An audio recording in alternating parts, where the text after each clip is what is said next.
Myself is Ramesh Kumar. I had an experience of more than 30 years to teach accountancy to class 11th and 12th in FPJ School, Faridabad, during principalship of respected K. Juneja and Mrs. S. Samra, when the school was one of the topmost schools of CBSE.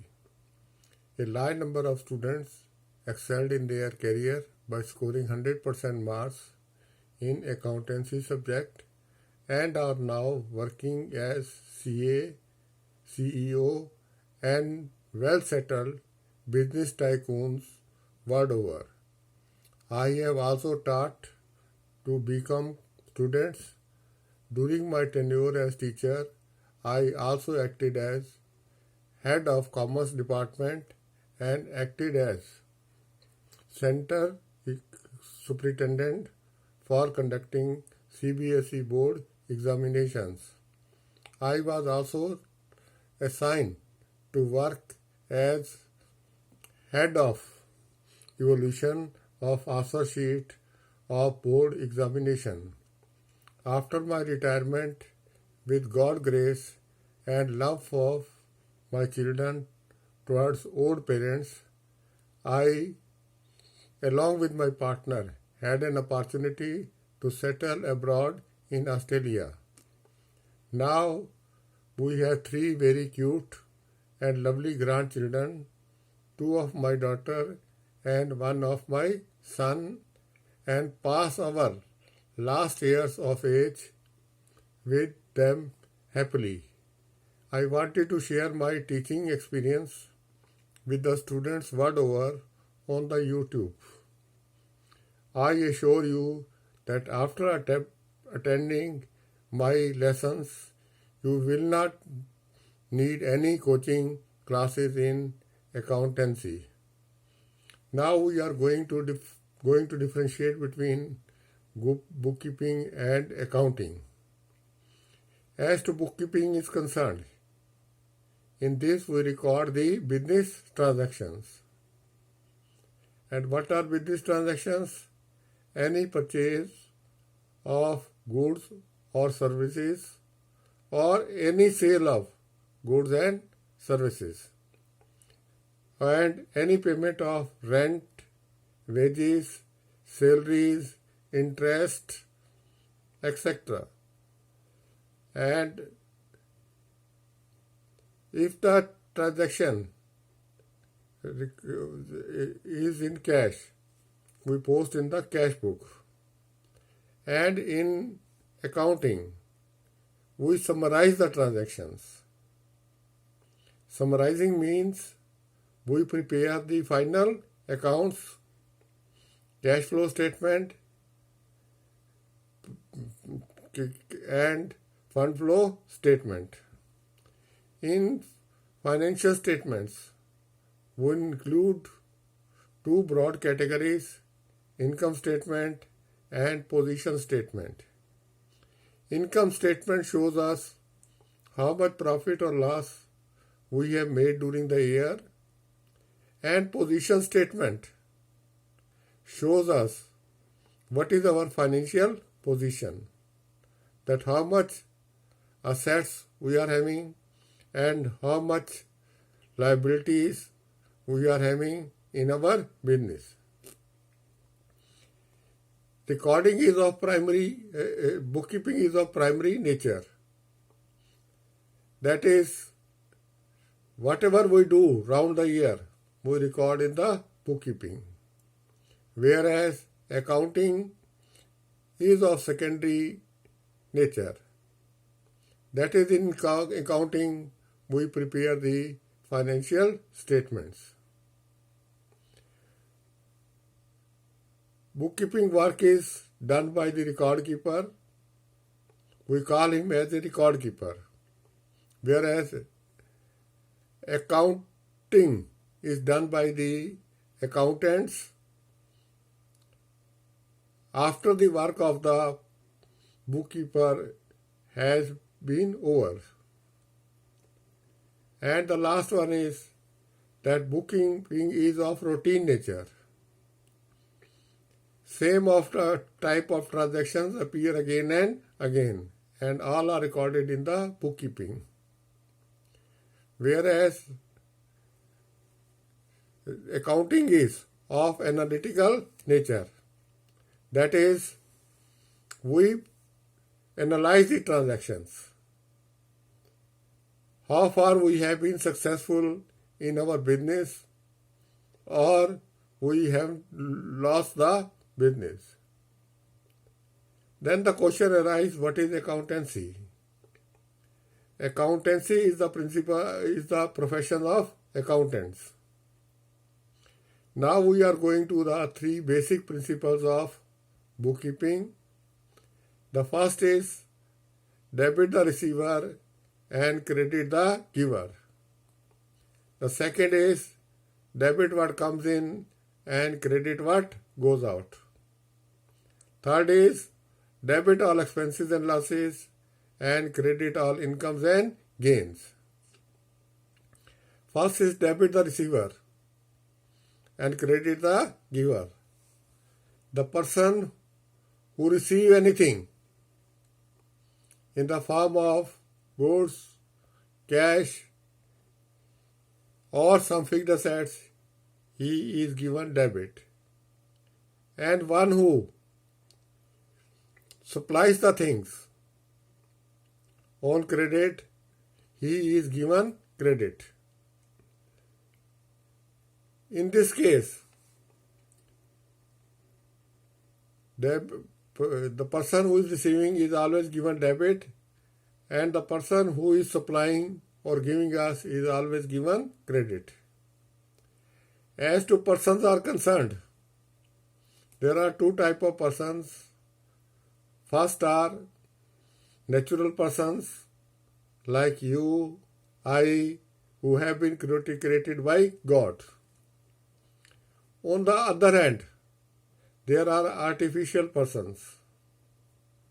They have been created under some act, that is, under Companies Act, company type of organization, under Partnership Act, partnership type of organizations, under Banking Act, banking, and under Insurance Act, insurance companies, or under Non-Profiting Act, non-profit organizations. Then the second principle is debit what comes in and credit what goes out. Whatever we receive in the business in the form of cash, goods, or some fixed assets is always given debit.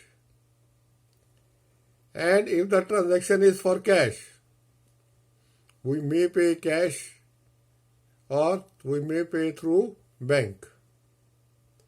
That is, whatever cash goes out from us or whatever bank balance decreases, we give it credit.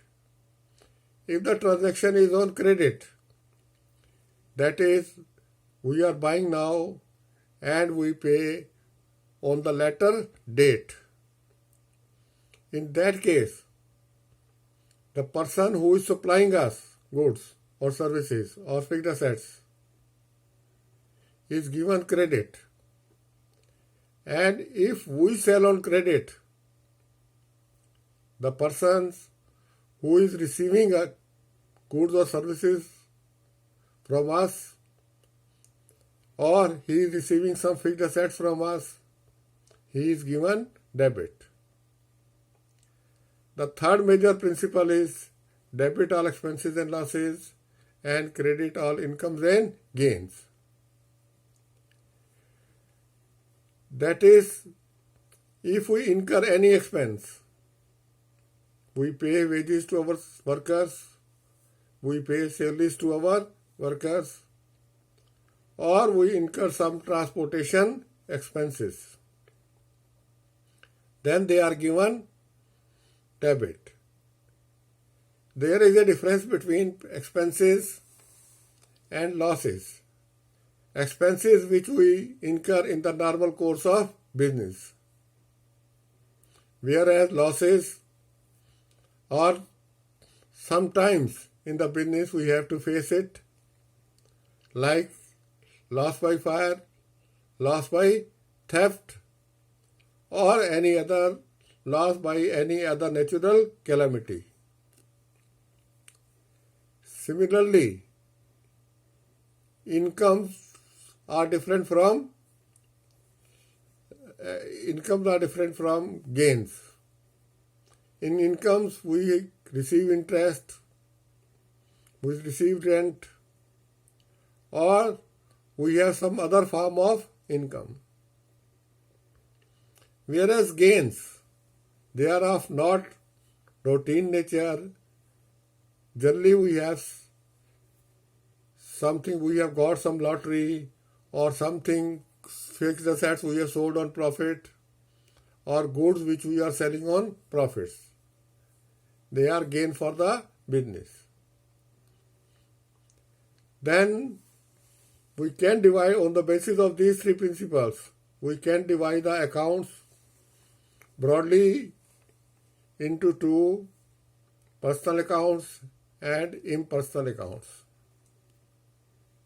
In personal accounts, we include natural persons and artificial persons.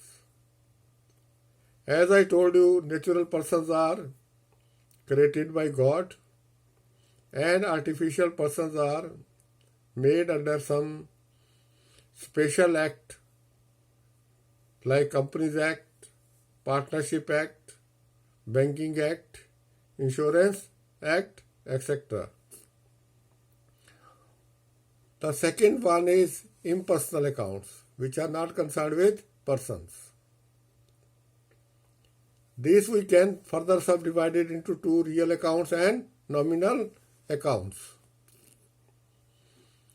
In real accounts, we include all assets and all liabilities. Assets are those which we own, OWN, and the liabilities are those which we owe to others, OWE. In assets, we may have fixed assets, current assets. In fixed assets, we include machinery, building, plant, furniture, leasehold, etc. All fixed assets are normally for more than 1 year. And all current assets are those current assets which are incashable within a year. In this, we include cash, bank balance, closing stock, stock of goods, debtors, bills receivables, short-term investments, etc. Then on the other side is liabilities. In liabilities, we include owners' funds and long-term and short-term liabilities. Owner funds are capital invested by the proprietor and part of retained earning which he has not withdrawn from the business. The retained earnings are those which are reinvestment in the business. On the other hand, long-term liabilities are those which are payable in more than a year. We may have taken a long-term loan from the bank or some financial institutions or some friends or relatives for a longer period of time, and on that we pay the interest. But these long-term loans, when they become payable within 1 year, that is in the last year of maturity, we call it as a current liabilities. If we have not paid, then we are having current liabilities. In current liabilities, we include creditors, bills payable, outstanding expenses. Outstanding expenses are those expenses which have become due but have not been paid yet. So in this we include outstanding rent, outstanding wages, outstanding salaries, outstanding interest, etc. Then the third principle, which says that debit all expenses and losses and credit all incomes and gains. Expenses are different from, expenses are of routine nature, whereas gains are of not routine nature.